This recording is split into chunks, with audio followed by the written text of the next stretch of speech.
Welcome to Luca and Miguel. Enjoy the video. You start by gathering the essentials: your thesis statement, outline, and 1 or 2 exemplar papers to give Jenni context. Once done, set a concrete target, word count, citation style, and audience level, because Jenni responds to constraints.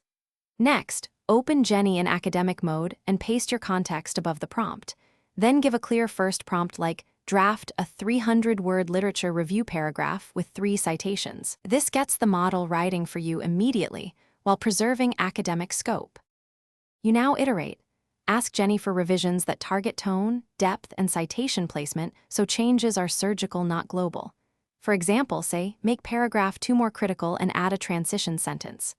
Once Jenni produces text, request paragraph-level edits and numbered feedback to speed review.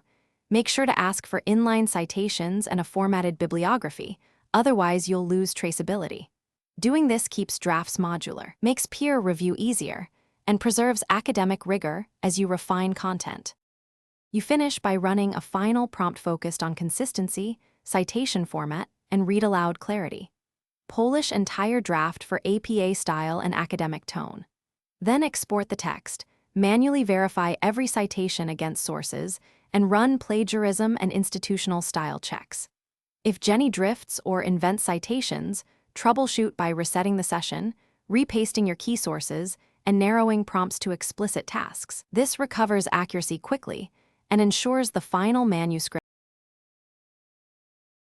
Thanks for watching, and please subscribe. It's the best investment you'll ever make.